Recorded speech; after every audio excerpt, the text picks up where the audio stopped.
Olá de novo, estamos aqui no nosso estudo de Kuzari. A gente se encontra no terceiro Mahamar, na Pesca Memtet 49, certo? Do terceiro Mahamar, parágrafo 49, a gente está no meio. O Haver estava tratando aqui com coisas relacionadas à pureza e impureza, que o Kuzari perguntou, olha, eu vejo uma dedicação muito grande entre os Karaim para coisas relacionadas à impureza, para não tocar em nada impuro, para ir no mikve a todo dia, sempre que possível, sempre que necessário. E o Haver explicou, olha, sinto muito, mas pureza e impureza não são proibições, simplesmente alguém que está impuro, ele não pode encostar em coisas de Kedushá, ele não pode comer korbanot, ele não pode entrar no Beit HaMikdash, ele não pode comer trumá, mas não existe uma proibição específica relacionada à impureza, e sim purificar. Não somente para Kohanim, Nezirim, mas de forma geral, isso daqui não é uma proibição. E aí, o Haver, depois de responder a pergunta do Kuzari com relação à dedicação dos Karaim para pureza e impureza, ele fala, na verdade, qual é o shoresh, qual é a raiz que gera esse problema. De onde vem isso?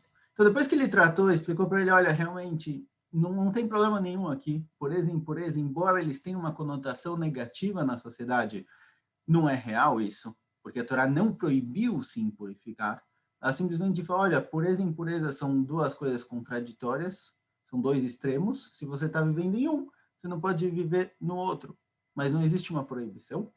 Haver explica também de onde vem isso. De onde vem esse shoresh? Qual o shoresh para essa dedicação além do necessário? E qual o problema disso?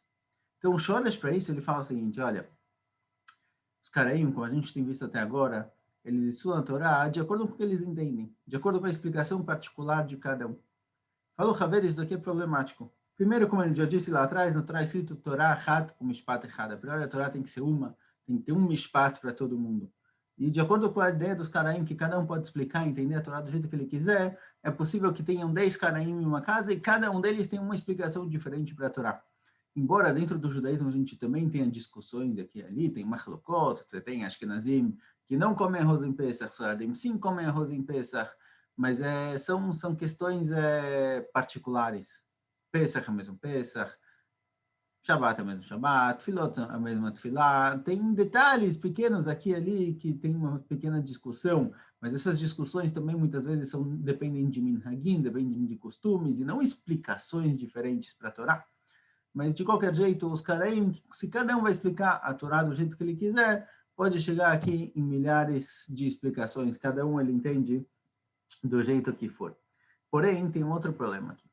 Fala, Kuzari, qual o problema? O que acontece com isso? O que acontece se cada Karaí tiver a sua explicação, a sua forma de ver?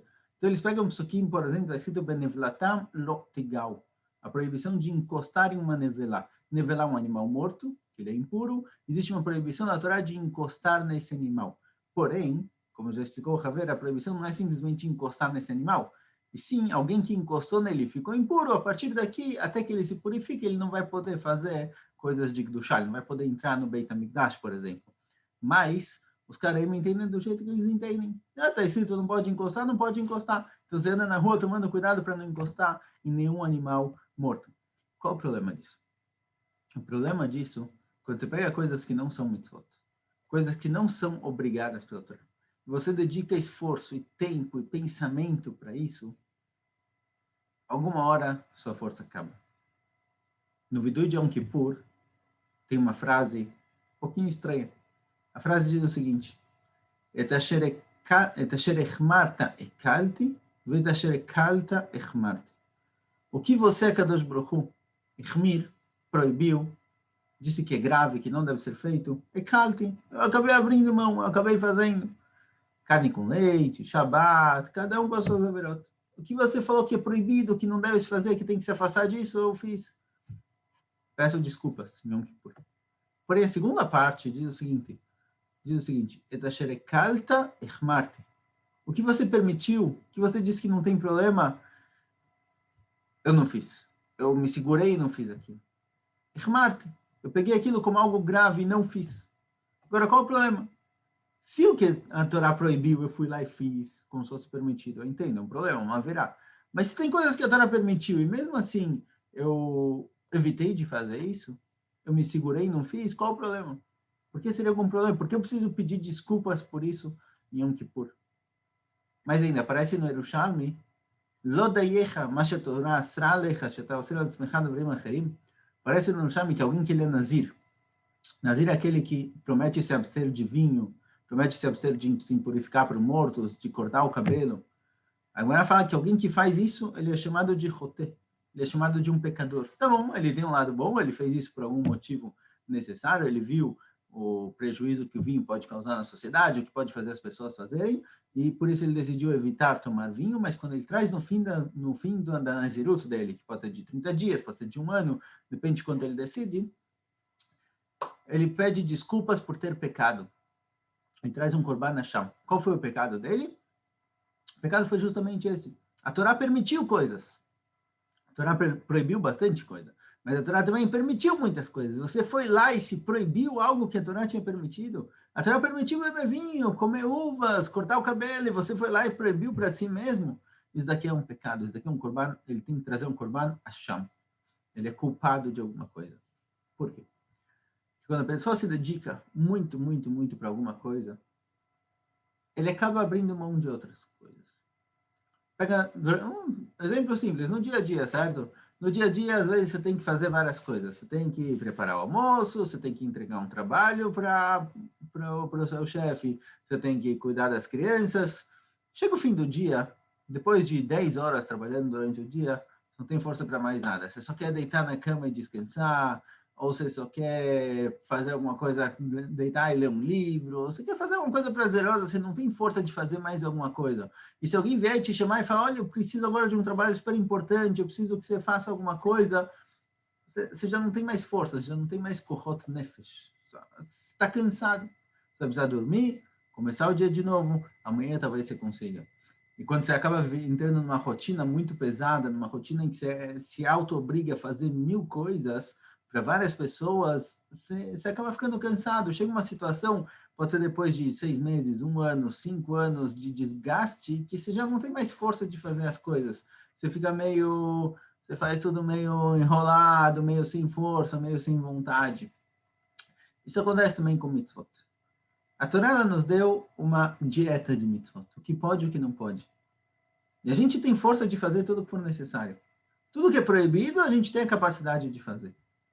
A Kadosh Baruch Hu não proibiu nada que a gente não tem capacidade de controlar isso. Porém, se a gente começa a proibir para nós mesmos coisas que a Torá permitiu, você começa a decidir, eu não vou beber vinho. Você começa a decidir, agora eu vou ficar 7 dias sem falar. Certo? Tanit Dibur, por exemplo. Tanit Dibur é algo extremamente importante. Alguém que faz um Tanit Dibur, muita gente costuma ir ao Rosh Hashanah, Yom Kippur, não falar, não conversar, passar o dia inteiro em silêncio. Hazal falam que alguém que faz um Tanit desse, ele perdoa, é como se ele tivesse feito mais de 70 jejuns. É realmente válido, é realmente bom. Porém, a pessoa tem que se conhecer. Tem que saber se isso daqui não vai me atrapalhar, na verdade. Passar uma semana sem falar já é demais. Um dia, ela acabou 2 dias, possível. Mas uma semana sem falar. E se a pessoa decide, olha, eu vou começar a Shabbat 2 horas antes e vou acabar 2 horas depois. E se ela decide, se eu comer carne hoje, eu não vou comer leite só 48 horas depois. Ele começa a aumentar, a inflar as mitzvot e criar para si mesmo proibições. Uma hora ele vai sentir um desgaste tão grande que ele já não vai aguentar mais. Ele vai sofrer. E ele vai acabar largando as coisas. Então eu falo, Haver, para o Closer, olha, isso que eles começam a aumentar a mitzvot aqui, isso que eles começam a se dedicar demais para coisas que não são obrigatórias, parece bom, parece ótimo, mas em algum momento isso daqui vai estourar. É como a pressão. Você tampa, você pega alguma panela de pressão, alguma coisa do tipo, e você tampa ela e se não abre, você deixa ela inflar, encher, a pressão vai aumentando.